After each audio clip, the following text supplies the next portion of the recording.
결혼과 함께 가정폭력을 경험하게 됐고, 죽으라고 목 조르고 집어 던지고, 회사에서도 사표 써. 저는 그때 인생이 끝났다고 생각했거든요. 대학을 졸업하고 이제 언론고시를 준비하면서 과연 방송반도 해본 적이 없고 방송이 뭔지도 모르는 저라는 사람이 방송국에 들어갈 수 있을까? 정말 미지수였는데요. 이 10개월 동안 미친 듯이 뭔가에 몰입했던 그 하나님과 함께했던 시간이 있어서 저는 뭘 해도 이렇게 몰입할 수 있다라는 자신감이 있긴 했어요.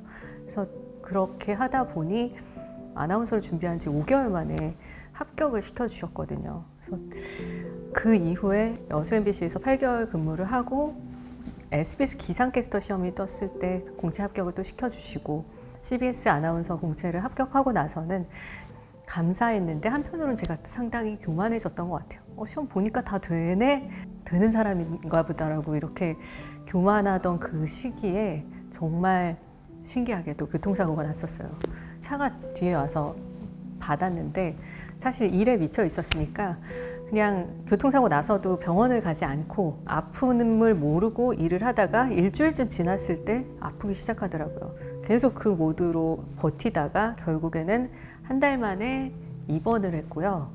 제가 디스크가 4, 5번이 튀어나왔다라는 진단을 받고, 그러니까 저는 그때 인생이 끝났다고 생각했거든요. 앉아있지 못하니까. 그리고 이제 회사에서도 병가 그만 사표 써 외웠어요. 사람이 없으니까 일을 해야 되는데 아나운서 1명, 2명 뽑아놓는데 어떻게, 그래서 사표를 쓰라고 해서 사표를 썼고, 그리고 나서 이제 나의 인생은 끝났구나. 그때 또 하나님을 다시 찾았었어요. 하나님께 회개 기도를 했고, 하나님 제가 너무 교만했던 것 같습니다. 그리고 하나님보다는 세상이 더 좋았던 것 같습니다. 회개 기도하게 됐고, 그 시간 때문에 하나님을 찾고 만나면서 치유를 시켜주셨던 것 같아요. 그래서 그렇게 시간이 흐르고 나서 다시 이제 YTN 경력 공채가 떴을 때 아나운서 시험을 다시 보고 들어가게 됐고, 그 이후부터는 이제 사람에 대한 뭔가 관심을 더 갖기 시작했던 것 같고, 사람의 마음을 어떻게 만지면서 그 사람에게 필요한 말을 해주고 그 안에서 살아 숨쉬는 소통이 될 수 있을까를 고민하다가 사회복지 쪽에 상담이 있더라고요. 사람의 정신 플러스 이제 삶을 영위할 수 있는 어떤 행정적인 기반이라든지 이런 것들까지 업그레이드 시키고 나의 정신도 같이 가고 이런 영역을 다 만져줄 수 있는 것이라는 걸 알게 되면서 그 공부를 하기 시작했습니다. 공부를 하고 한 1년 지날 때쯤 가족 청소년 상담 치료하는 방이라고만 듣고 그 방에 들어갔는데요. 그런데 가정폭력, 아동학대 이런 것들을 연구하는 방이었어요. 폭력이라는 것 자체를 경험한 적이 사실은 없었어가지고 어머니 아버지 사이에서 그런 폭력을 보지 못했고, 폭력 가정이 이렇게 우리나라에 많다니라고 보면서 공부를 했는데, 제가 1년 후 결혼을 하게 됐고 결혼과 함께 가정폭력을 경험하게 됐고, 죽으라고 목 조르고 집어 던지고 그냥 갈수록 폭력은 커진다고 했는데 그걸 몸소 다 경험했어요. 그래도 저는 상담을 하는 사람이고, 그리고 하나님이 주신 가정이라는 생각을 하면서 3년 반 동안 계속 상담을 권유하고 그리고 별거를 하면서 혼자 시간을 보냈어요. 진짜 그 어떤 때보다 가장 외로웠던 시간이었던 것 같아요. 그 3년 반 동안 저는 우리들 교회라는 곳을 다녔었거든요. 3년이 지났을 때 저 그 남편을 데려다가 부부 목장이라는 데 데려오면 좋겠다고 하더라고요. 그래서 빌고 빌어서 부부 목장을 데려갔어요. 근데 부부 목장에서 그 각각의 집에 자기네의 정말 어떻게 보면 찌질한 이야기들을 다 들려주셨어요. 나는 폭력을 썼었는데 지금은 쓰지 않는다. 이 가정은 지금도 쓰고 있어서 상담받으러 다니는데 상담 받으니까 좋아지더라. 이거는 분노조절 장애라서 받아야 된다라고 막 권유해주고 등등 눈물 없이는 들을 수 없는 얘기를 새벽 1시까지 해줬는데, 그래서 저는 이제는 상담을 받고 좋아지겠지라고 꿈을 꾸고 나왔지만 나와서 어땠냐고 물어봤을 때 다시는 이런 데 부르지 말고 나는 절대로 오지 않을 것이며 뭐 이런 얘기들을 들었고 쌍 욕을 들었고요.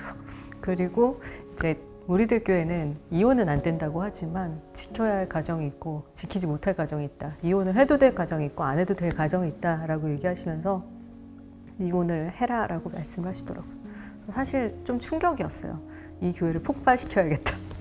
3년 반 동안 왜 그 처음부터 하라고 하지. 너무 억울했어요. 억울하고 화가 났는데 그래서 교회를 안 나갔네요. 네, 한 달을 쉬다가 그냥 모든 걸 다 내려놓자. 이 가정을 지키려고 하는 것조차도 나의 욕심일 수 있다라는 얘기를 듣고는 그래, 하는 데까지 난 정말 최선을 다했고 더 이상 할 수 있는 게 없다. 내려놓자 하고 이혼을 하게 됐던 것 같아요. 그 이혼을 하게 되면서 사실 안 겪어도 되는 것들을 왜 다 많이 겪게 하셨을까? 이혼도 가정폭력도 왜 나를 이렇게 내버려 두셨을까?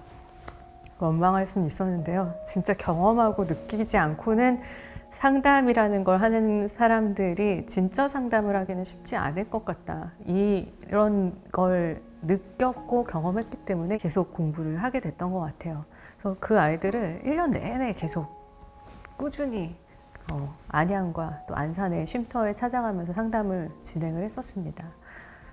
그렇게 하다 보니 연예인들 자살, 우울, 이 정신건강에 너무 많은 이슈가 되고 연예인들이 자살하면 또 많은 사람들이 영향을 받잖아요. 그래서 불안해하는 사람들이 꽤 많다라는 현실들을 직접 만나고 경험하면서 더 많이 이들을 위해 상담해야겠다 생각했고, 그래서 2년 정도 박사 논문을 위해서 상담을 시작해서 논문을 마쳤는데요. 이후에도 계속 개별적으로는 이제 연예인들 상담을 진행을 하고 있고요.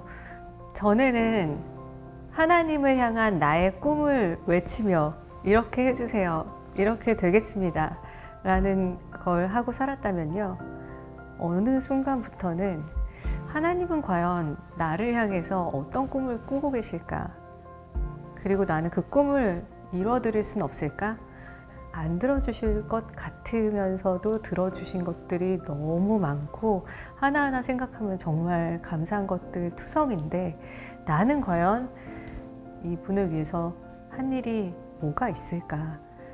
그래서 하나님께서 기뻐하시는 일을 위해서 몸부림치며 살고 싶다. 지금도 사실 그 사건 사고들이 해결되지 않은 것들이 꽤 많아요. 많이 있고 어찌해야 됩니까?